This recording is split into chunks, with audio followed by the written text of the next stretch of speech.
Well, on behalf of the Gallop TV team, myself, Dees Danan, and of course, who will be introducing shortly, our analyst, Alistair Cohen. I trust you, the valued racing fan, is well and having a fair week. And we are previewing Thursday, the 16th of November. And what's on the go on this Thursday at the Vaal? Well, there's 9 races carded, so the exotics will begin in race number 2, which will kick off the Barpot at 12:35. And just for pick 6 players, 13:45, quarter to 2 will be race number 4. Well, it's an exciting time of the year, isn't it? Leading up to the end of November. And it is a build-up to the Betway Summer Cup, which was one of the highlights on the Highveld racing calendar. And that promises to be a wonderful race meeting. Of course, by the time you're listening to this show on the Thursday, you would have known the final field. And then a very exciting time for Hollywoodbets Kenilworth as racing returns to that part of the world. And Alistair Cohen. Yeah, exciting time of the year, Alistair. If you're a racing fan, it's an absolute pleasure on what we have to look forward to. Hello, Dees. Hello to all the viewers. Trust we found you well. This is the calm before the storm. If you think of the weekend that lies in store, we got obviously a double header on Friday, but with nice races but no features. Likewise, Hollywoodbets Durbanville on Saturday, and Hollywoodbets Scottsville on Sunday. William Robertson runs, but then sort of this time next week, we'll be talking a completely different game. The Betway Summer Cup it's Joburg's flagship. I actually think it's shaping up to be a good race this year. I mean, I was just having a look at the horses who have accepted. There are tons of Grade 1 winners, including last year's winner, Porto Manzano. But you got the likes of Progressive Atticus Finch, the potentially well-handicapped Son of Raj, Cousin Casey, who's shown huge signs of life of late. Winchester Mansion, the winner of the Hollywoodbets Durbanville, and for me, a horse that's had a great prep in the form of Bless My Star. So it's a good field put together. But every now and then you do get a Betway Summer Cup that can be a little bit shallow, where the class and the quality sort of skips the race because it's a handicap and tend to come down to Cape Town a bit earlier for the weight for age races. That seems to not be the case this time around. And then as for a day later, the Cape Racing Festival starts Sunday, the 26th of November. I'm sitting at Hollywoodbets Kenilworth right now. I haven't been to the front of the grandstand since Monday, but I can tell you it's absolutely magnificent. It's sensational. As you would have heard in Greg Bortz's interview after Unicorn Alert 1 on Tuesday, that they're not going to be 100% ready on the 26th of November, but I can tell you what is ready and what I can see in the day-by-day progress is absolutely staggering. You can't wait to welcome people back to Hollywoodbets Kenilworth because it's different class at the moment. Exciting time of the year. Hopefully it's going to be a bang to the end of 2023 as we welcome. And it's not too long before we do welcome 2024. Maiden Plate Work Riders, 1,500 meters, race number 1, and doesn't form part of the exotics. As always, we'll give you the anti-post betting market horses in single figures. Number 3 at 3 to 1, 5 is at 11 to 2, 6 at 7 to 1, 8 at 8 to 1, number 9 at 33 to 10, and horse number 10 is at 9 to 2. I don't know whether this will be a fair comment. Maybe you can elaborate, Alistair, that when you analyze and try and assess the form of the race runners, this looks to be a race that could see these first timers, I'm not going to say win, but possibly dominate. I don't know about that, Dees. I mean, I've been looking at these first-timers. The one that makes the most appeal and breeding is number 8, Palermo, being by Vercingetorix out of Punta Chica. I had a look at Punta Chica. She's already produced 2 winners from 3 runners. This is the 4th foal, is Palermo. But those runners, one of them was Pink. That was the best performed, bred by Lucky Udalakis.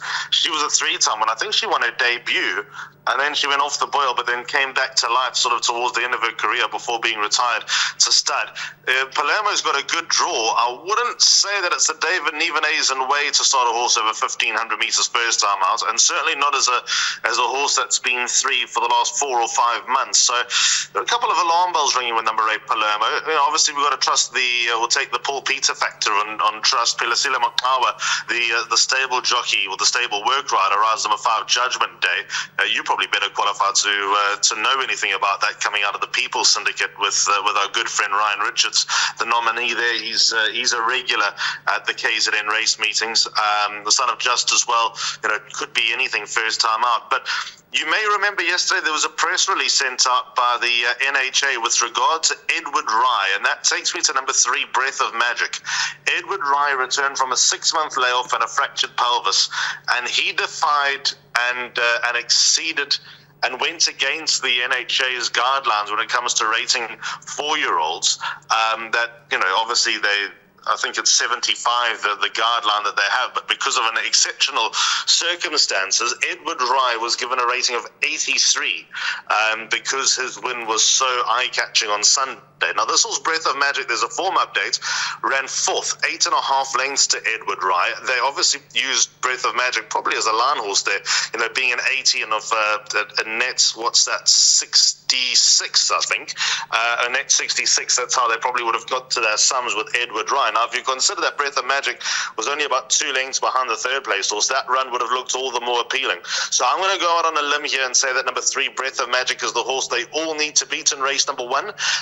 With respect also for the stable companion number 12, City Lights. But, with that said, the first timers won't have to be all that special to trouble number 3, Breath of Magic. But I think we're going to get off to a winning start here. 3-1, number 3, Breath of Magic in race number 1. Doesn't form part of the exotics. If you are not convinced, you're not 100%, you think that maybe it may be a run too soon, 4 days later, and you're on the fence, then use that as a roving banker, number 3, Breath of Magic. Let's move along to the start of the exotics, which will be the Byport, race number 2 at 12:35. Maiden plate, the distance is 2,000 meters. At the time of recording, we have number 5, that is a scratching. So how are they betting here? Number 1, 28 to 10, 2 at 14 to 10, 3 at 3-1, number 6 at 9 to 2, and then it is double figures, the balance. I don't know what you're doing with the Byport here, Alistair, whether you're going to go 1 and 2, or are you firmly in the camp of 2, or you found anything else? Because, I really like the look of Stuart Pettigrew's runner here, number 2, and I must pay compliments to this young man, Pilasandem Kholi. Wow, he's being noticed. Let's just put it that way. He's being noticed with the chances that he's getting, and I'm glad that, it's happening for him. Oh, geez, and what a guy as well. No one will actually appreciate this until you speak to Pilasande. I've been in the ring with Pilasande many times, riding work for Candace Dawson, and he'll look at a horse that's working, say, hypothetically for Sean Tarry, and he'll say, there goes Bless My Stars, or there goes Dave the King for Mike de Kock. He can recognize every horse that he's ridden against. He's got some mind, this kid. And as you say, now that he's getting noticed, Paul Matchett, having a lot to do with putting him on the map with their early success this season. Now Glenn Cotson roping him in to be the lightweight jockey alongside Raymond Danielson in the Cape. And I think the biggest compliment that I can pay Pila Sunday, Hollywoodbets Durbanville is not an easy place to ride. And the first meeting banged home a winner, the second meeting banged home a winner. He picked it up very quickly. So Pila Sunday is an asset, and he's going to make it big because he's got his head, well and truly where it needs to be. So that's all very exciting. Going back to this race, the start of the Byport, I think 20 drachmas is a ridiculously short price, and he's no way a banker for me in the Byport. I'm going to challenge him, not leave him out, but I'm going to challenge him with numbers 1 and 6. They are the other horses in the market, yes. So I'm not being too adventurous here. I'm just being perhaps a little bit safe. With regard to number 6, Karoo Gold, this has always been the plan for him. He was actually supposed to run last Tuesday at the meeting that got cancelled. It's a similar type of field. Obviously, 20 drachmas has now been roped in to try this trip for the first time. His work has been very good. Diego's swung a leg over the son of Ideal World. The further he goes, the more he races, the better he will be. As I said last time, what might catch him out is that he might just be one run away from completely hitting his peak. But wherever he's run so far, this will be his best run to date. Whether his best run to date will catapult him to a win, I'm hopeful. If there is a challenge with Karoo Gold, it might just be that he's just one run away, but he'll run big. Number 1, Exhale, better last run when trying this trip for the first time behind Kudzu. A little bit worried that Kudzu won unexpectedly last time out, and Exhale, simply was the best of the rest. The drift in the market probably tells you the expectations, but I think coming to the Vaal might help him out. Number 2, 20 drachmas ran a quarter of a length to Jury's out last time out. He's at least progressive. But I think over 2,000 meters, Karoo Gold would hammer juries out. So over a mile, juries out would easily hammer Karoo Gold. But I think 20 drachmas could be open to improvement over this distance, but the more I'm looking at it, I have to be quite confident here with Candice's runner, number 6, Karoo Gold. I think he'll be the one they need to beat. 9-2. There's some value. 9-2, number 6, Karoo Gold. But Alistair running for cover here with numbers 1, 2, and 6, playing against the grain if the betting is to be a guide on number 2, 20 drachmas. So that's it. Race number 2, the start of the bipod. The place accumulator will begin in race number 3. It's over 2,000 meters. What's it? A merit rated 74, which makes it a D division class. How are they betting here?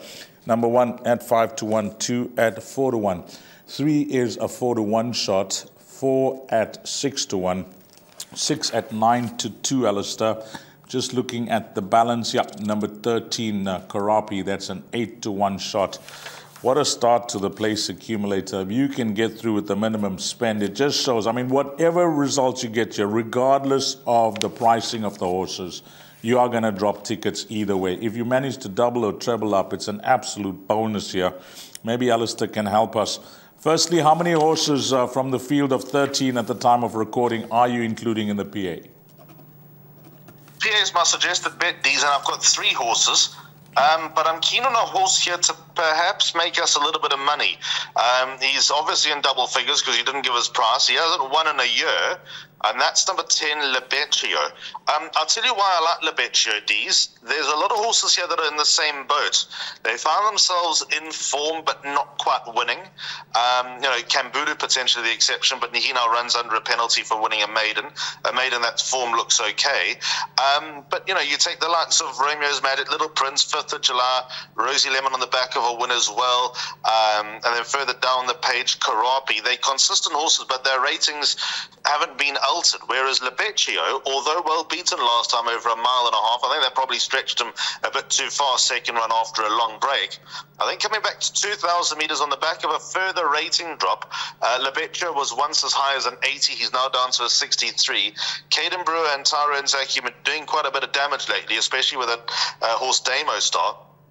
I think number 10, Lebeccio, is the most appetizing price in the race. I'm not saying put your head down at the price and expect him to win and stand in the queue, but definitely an each-way play, definite trifecta quartet horse, and a nice horse to run with in your bar pot and your place accumulator. I think the 2 most reliable and solid options are 2 Romeo's Magic and 3 Little Prince. Like I said, cut from the same cloth, consistent. They'll run their races. Little Prince, no doubts about fitness because he ran a week earlier, finished second, a fast finishing second to player, so the extra trip likely to suit number 3 Little Prince. I'll probably go with Little Prince just ahead of number 2 Romeo's Magic in my pecking order. Both of them need to be included, but I think the price about number 10 Lebeccio, for the reasons given, appeals to me. Well, that is some serious value there about Lebeccio, and let me just go through it, Alistair, just to give the guys a guideline at the time of recording. You want to hear your price of your horse, Alistair? Do you want to hear your price of your horse? Blow me away. 33-1. Oh, no, that's a gift. These each way, no doubts about it. Number 10, Lebeccio.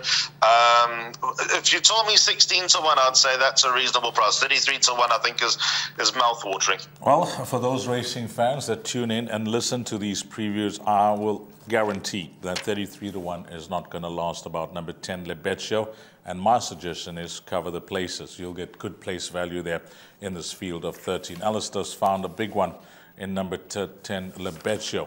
Race number 4, 2,400 meters, middle stakes. How are they betting here? Number 1 is at 3-1, 2 at 3-1, number 3 at 22-10, 4 at 7-1, 5 at 7-1, 6 at 9-2, 7 and 8 are scratched. And that is it. This is the start of the pick 6, Alistair. That's over 2,400 meters. I'd like to begin with a horse here, Alistair, number 3, Battleground, because I don't know if you know anything, or because I see nothing reported or obvious detected that was reported. So nothing in the form guide that I'm using, which is the computer form.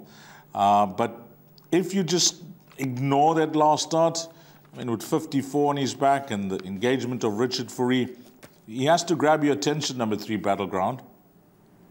You know, there's got to be something there, Dees, and the fact that Richard's come back to ride number 3 Battleground. I mean, he's obviously got a lot of rides. Not like he's flying up with Battleground being his main aim. Being Richard Ferree, he's got lively chances throughout the day. But, you know, Richard's in the position, you'll know what it's like being agent for champion jockeys. Richard's in the position where his agent can open up the card and open up the noms and pick and choose basically whatever he wants, provided, you know, you're not clearing the obstacle of stable jockeys. And when you have a look here, I mean, obviously Richard wouldn't be able to do 52 on rulebook, but he could have probably taken the ride on any horse that he phoned for in this race, and he's gone back to the well with number 3 Battleground, so potentially there's something there. I called that last run, and it was awful. Absolutely awful. He never got into the race. He was lost throughout. He was languishing throughout. I know the pace was on, so it probably looks like the 15.5 lengths back that he was at the 800 is, you know, probably looks quite awful. That's because the stable companion to the winner, Zeus, Out of Your League, went 1,000,000 miles an hour and ensured a good gallop. But when the other horses all picked up, when Out of Your League came back to the field, Battleground simply did not pick up. And the fact that he's back 19 days later suggests that whatever came out of the wash wasn't all that major, and he's ready to take another run at his home ground as well, at the Vaal, where he's not run for a while. And funny enough, he's not won on this classic track either.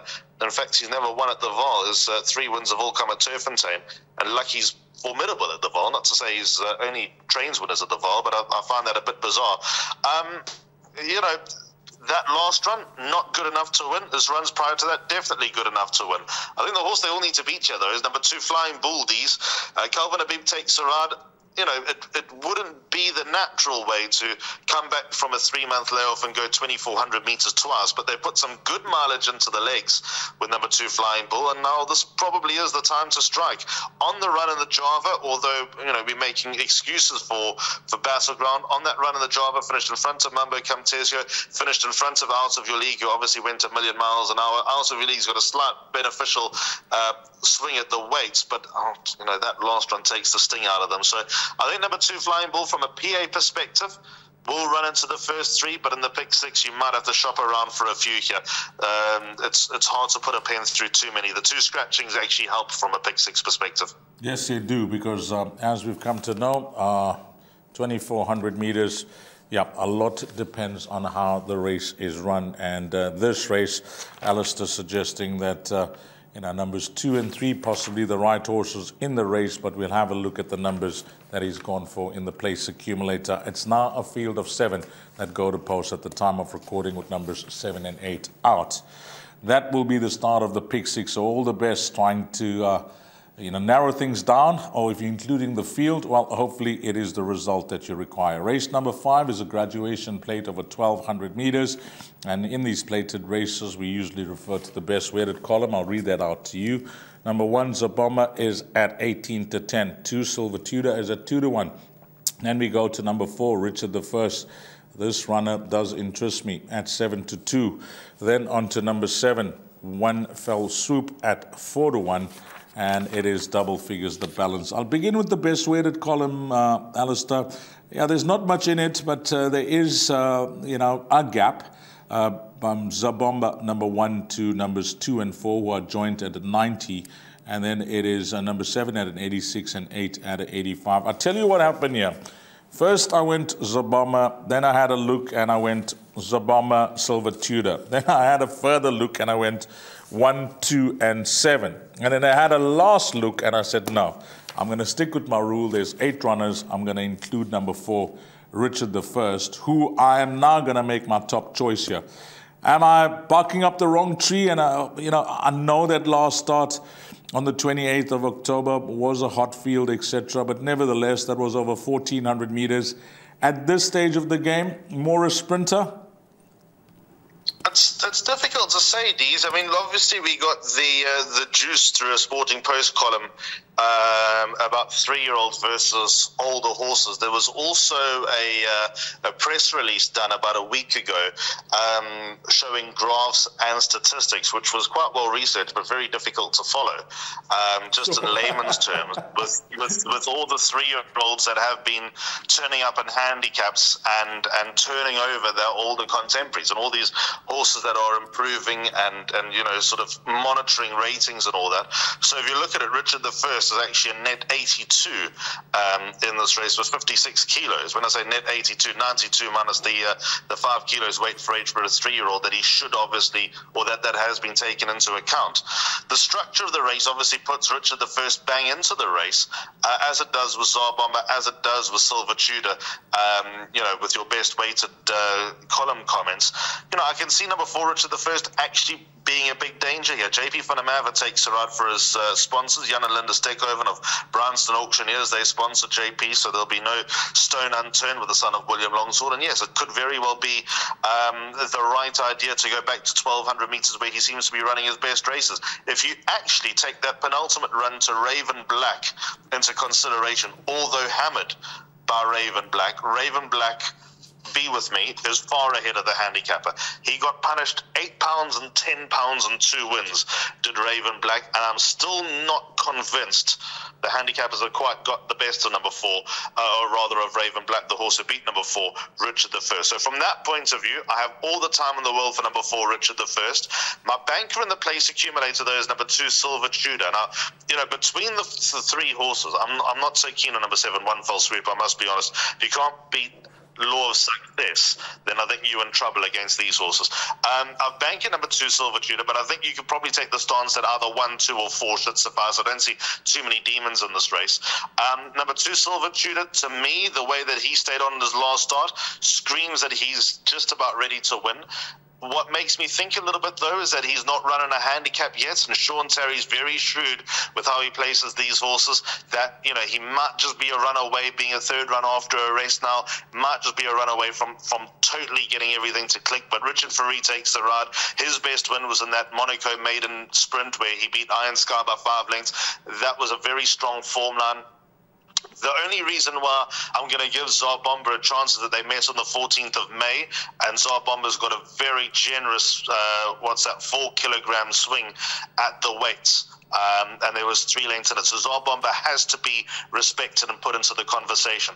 But I think number 2, Silver Tudor, got to be close to his peak now, if not at his peak. And just what I saw to the eye was appealing to the eye last time. So I'm going to make him my first choice. But like I said, I don't see too many demons. If the result in no particular order doesn't read 1, 2, and 4, I'll be quite surprised. Yeah, we are digressing a bit, but I'm glad that you brought out that horse called Ravens Black, because on my last visit to Gauteng, I did have a long conversation with James Crawford about that horse.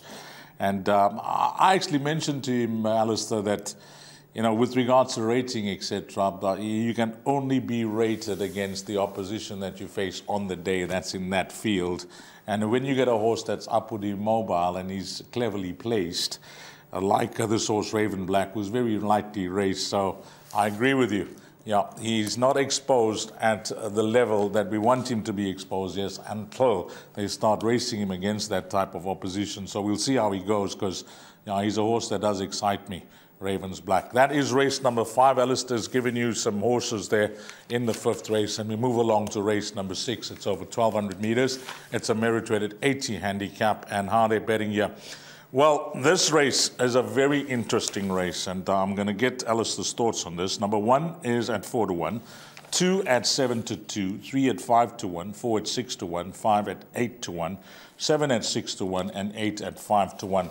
Yeah, I know how, you know, most form studiers would have a look at this, and they will say, wow, 63.5 kgs Escoval.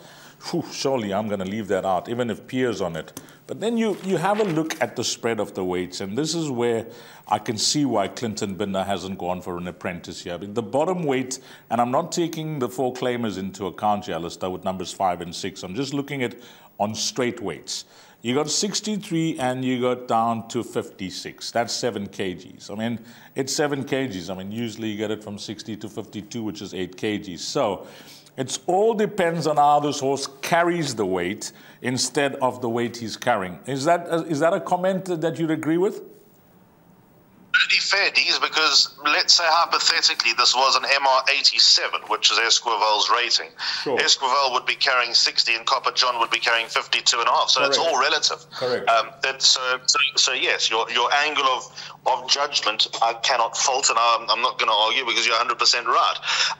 With regard to Esquivel, I mean, you'll know, we did the show on the 10th of August. I made him the value bet of all value bets, and he ran 9th, being absolutely convinced that there was a turn of form coming with number 1 Esquivel, and I was a race too early, but look at what he's done since then.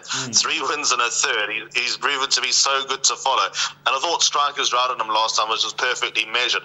I am a little bit put off, though, about the penalty that he carries. £7 for beating Super Agra, who he meets again.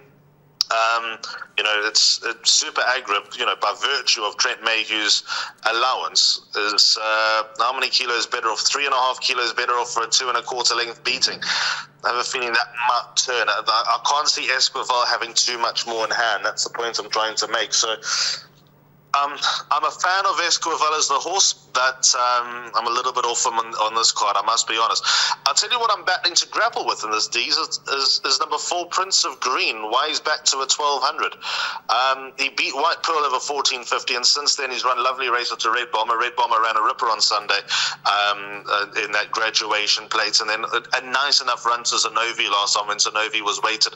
An absolute good thing. So I'm trying to wrap my head around why Paul Match has dropped him back to a 1200. I'm sure it's a team effort between Matchett and Paulie, because I like his chances a lot, but if it was 1400, I'd be 100 times more confident. So let's see how he goes. He's my top choice, but I do have that slight question mark against him.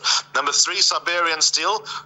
Big chance. I thought that he won in spite of the ride last time. That might sound a little bit harsh, but that was in those apprentice and young riders races. And Donald Hirtzen and the guy next to him went so hard. And Siberian Steel was able to counter that off. A little bit worried about the step up in distance. So I'm worried about the drop in distance for Prince of Green. I'm a little bit worried about the step up in distance for Siberian Steel. But with that said, he was still able to defy a race that wasn't run to suit last time off a heavy weight. So 3 Siberian Steel in. And then the consistency of number 8, Fully Loaded. Tongue Tie goes on to him for the first time. His last run over 1,400 meters was eye-catching. He had to be ridden like that to be given a chance to see out the trip. To me, he saw out the trip, but he's still more at home over this trip. Just his consistency is enough for me to be convinced that he's a player as well. Tricky race in order of preference, 4, 8, and 3. I'll tell you what, when jockeys are chasing championships and they get chances from yards that they don't race for, they will want to make a statement. Have a look at this. Richard Fourie rides for Jan Janssen van Vieren for the first time. Can you believe that? Number 7, Kalahari Blue. I won't be leaving that out of anything. Number 7, Kalahari Blue for the Werners. Race number 7, 1,450 meters. Merit weighted 68 handicap. Number 1 at 6 to 1.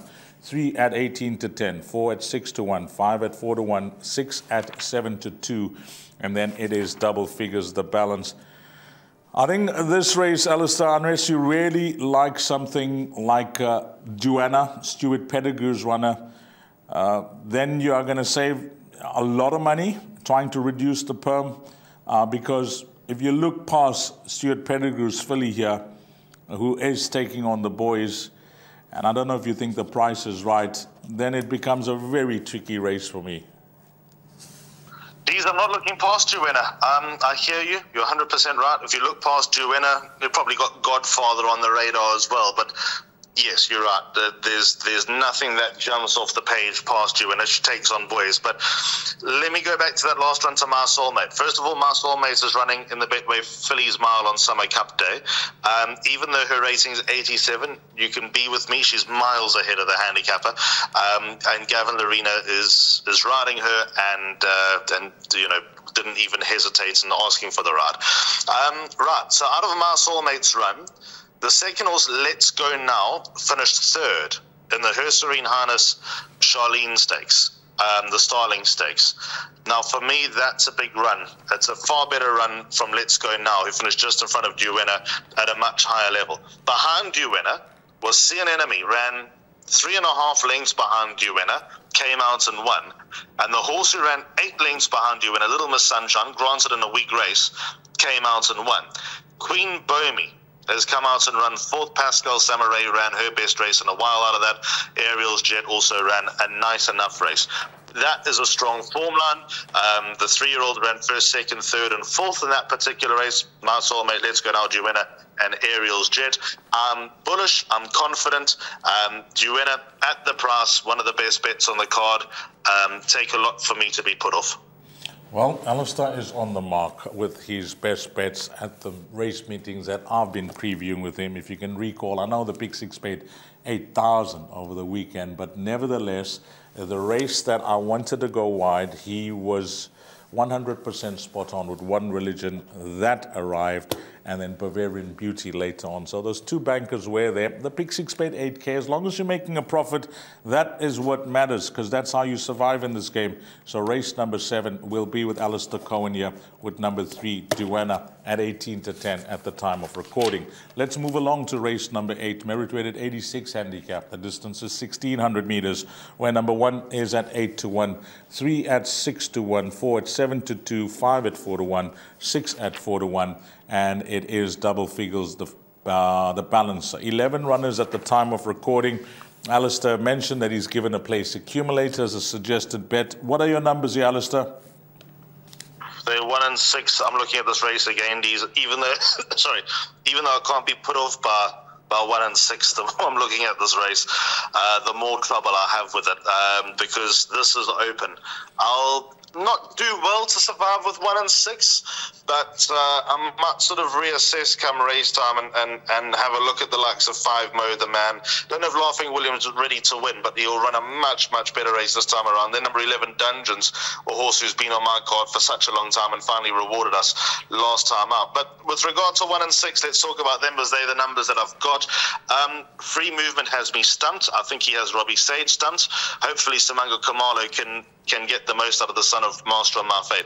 I think he's got far more ability than what he's shown. I think he's far better than an 83. I think he's far better than a 2-time winner from 11 starts.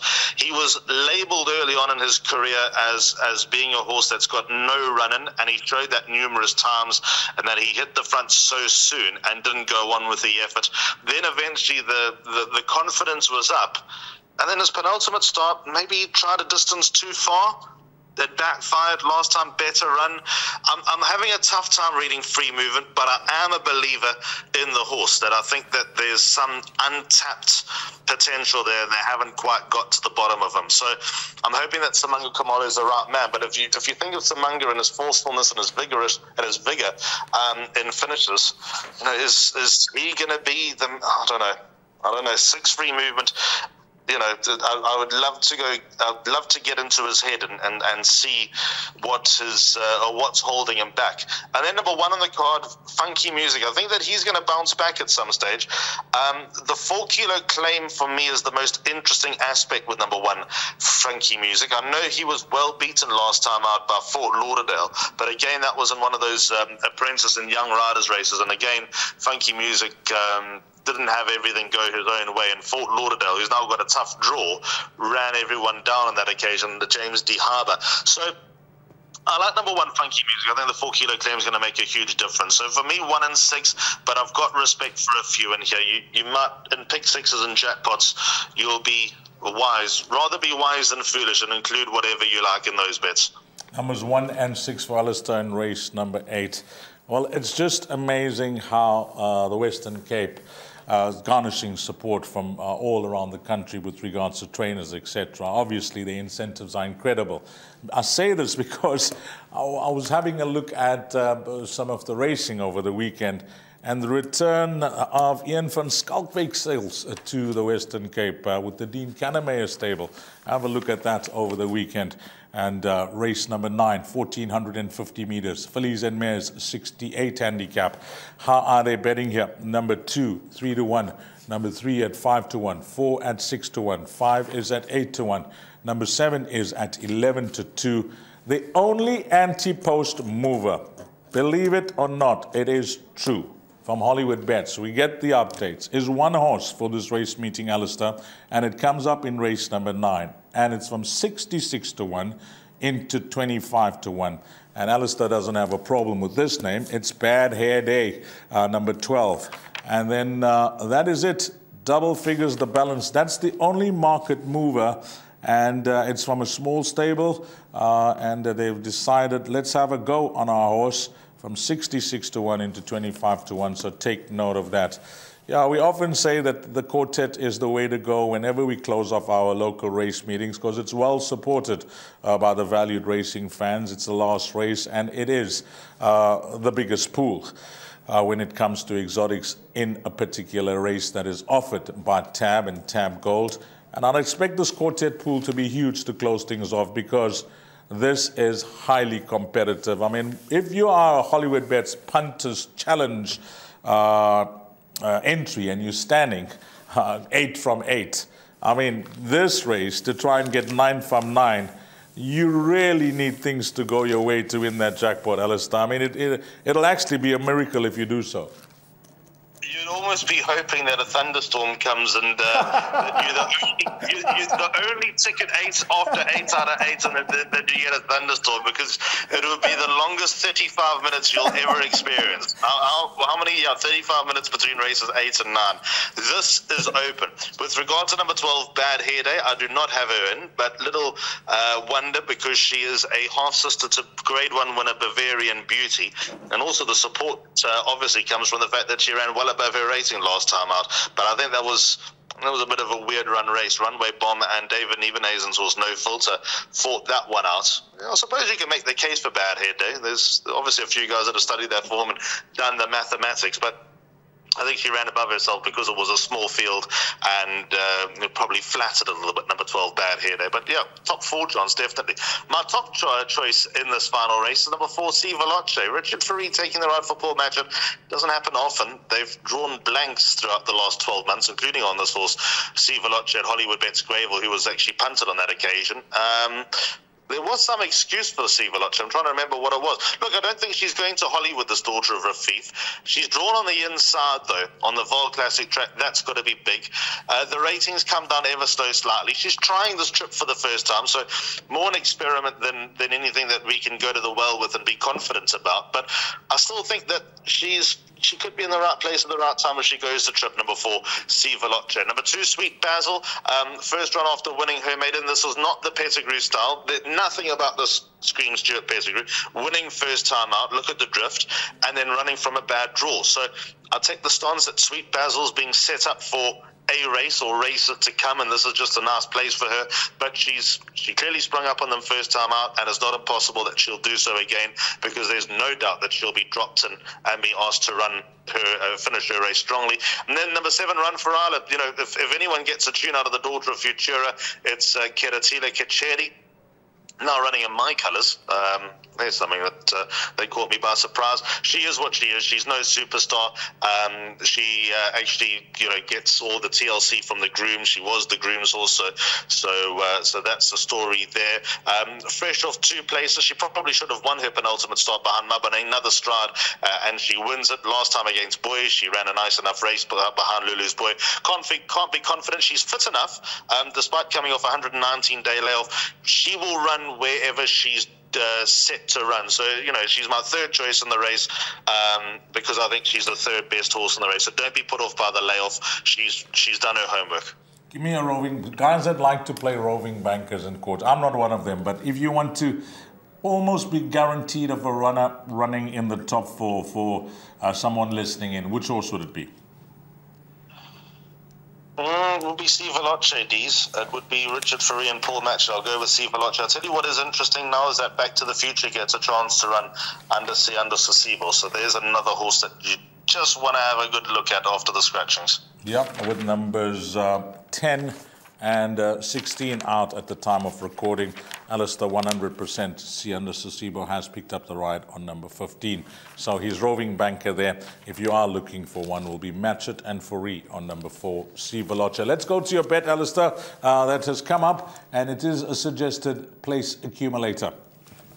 And I quite like this PA today. As you say, in leg one, we'll do some damage regardless of the result. So the PA begins in race number 3 at 10 past 1, 2, 3, and 10 in the first leg. Romeo's Magic Little Prince and Lebeccio by Banker 2 in the second leg. That's Flying Bull by Banker 2, Silver Tudor. I'd like to look for a result there, but I don't think we'll get one. Then race 6, which is leg 4, 3 Siberian Steel, 4 Prince of Green, and 8 Fully Loaded. By Banker 3, Duenna, I make her the bet of the day. By 1 and 6, Funky Music and Free Movement, but do not hold that leg to 2 horses in your pick 6 and jackpot. And then the final leg, 2 Sweet Basil, 4 C Veloce, and 7 Run for Isla. Well, that will cost you 3 times 3 is 9, times 2 is 18, times 3, 54 Rand is what that place accumulator will cost you. That's an inexpensive perm, and if you can double up or maybe even treble up, that will be an absolute bonus. Well, our blood was green throughout our preview shows leading up to the Rugby World Cup final. Now, it's a very important time of the year if you're a cricketing fan, and you have to be, because we've reached the semi-finals. That's the Proteas. So, Alistair Cohen, what's happening? Let's just get, I mean, we don't want an analysis or anything. You've given it some thought. Today, we're recording the show a day earlier. By the time we have the race meeting, we'll know the result between India and New Zealand. And then it's a big day alongside the Vaal racetrack. South Africa will be playing Australia. Yeah, okay, who's going to make it to the final? Let's put it that way. Well, the dynamic of the fact that there's a tropical cyclone about to hit Kolkata and likely to affect the semi-final between South Africa and Australia. For the first time ever, rain is on our side, because if that match doesn't happen, we get a free run into the final. But who's going to beat India? No one. India. Yeah, it looks like it. India unbeaten. Wow. A bowling and batting lineup like I've never seen before. The way they've dominated the round robin series. I mean, all these matches that they've had in all these countries. Wow. Just a pleasure to watch, especially if you're an India fan. But they are no doubt the team to beat, and we'll be watching those two closely on the Wednesday and the Thursday. As always, thanks a lot for your time, Alistair Cohen, and hopefully that place accumulator falls into place. Sweet D's, yep, obviously, actually quite confident about this card. And looking forward to Friday, the doubleheader. Not often the lights are turned on at Turffontein, so that'll be on the menu later this week. Yeah, the key words there, lights and turned on. From the entire team at Gallop TV, Alistair Cohen, myself, Dees Dynan, to you, the valued racing fan, hopefully it turned out to be a wonderful Thursday for you. Have a blast, make a huge profit, and until we meet again, you take care. Salani Karsle.